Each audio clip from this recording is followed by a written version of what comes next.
Hello and welcome to moving rabbit. I am Vikas Goyal, company secretary. आप लोगों ने observe किया होगा कि आजकल बाईबैक बहुत कम होते जा रहे हैं।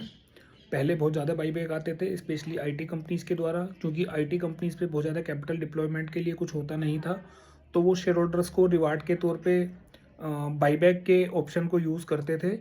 बट ऐसा क्या है कि अभी ये संख्या काफ़ी कम होती जा रही है इवन आईटी कंपनीज़ द्वारा।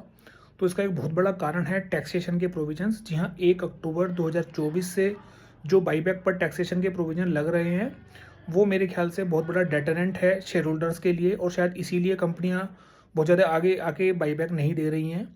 तो अभी क्या हो रहा है करंट प्रोविजंस के हिसाब से कि जो टोटल बाईबैक की अमाउंट है, जितने शेयर होल्डर ने टेंडर किए हैं, उसके अगेंस्ट में जो उसको अमाउंट मिलेगा, वो सारा का सारा उसकी इनकम में ऐड हो जाएगा।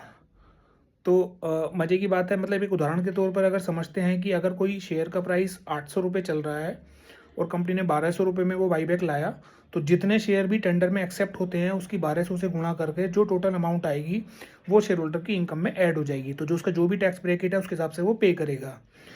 तो अब ये पॉइंट ये आता है कि ये तो बहुत ही क्या कहते हैं कि डिसकरेजिंग है कि कोई शेयर होल्डर बाईबैक में क्यों जाए। तो उसके लिए एक लीवे ये दिया गया है कि जो आपकी कॉस्ट ऑफ एक्विजिशन है उसको कैपिटल लॉस मान लिया जाएगा, और वो कैपिटल लॉस शॉर्ट टर्म होगा या लॉन्ग टर्म होगा, ये डिपेंड करेगा कि उन शेयर्स को आपने कितने समय के लिए होल्ड किया हुआ है। तो अगर शॉर्ट टर्म कैपिटल लॉस बनता है तो उसको आप शॉर्ट टर्म कैपिटल लॉस के जो एडजस्टमेंट के प्रोविजन है उसके हिसाब से यूज़ करेंगे, और लॉन्ग टर्म है तो उसके हिसाब से करेंगे। लेकिन चूंकि पूरी की पूरी अमाउंट जो टेंडर में एक्सेप्ट होने पर शेयर होल्डर को मिल रही है, उस पर आपको अपने इनकम के स्लैब के हिसाब से, जो कि 30% भी हो सकता है, तो उसके हिसाब से टैक्स देना पड़ेगा। वो एक बहुत बड़ा डेटरेंट बनता जा रहा है।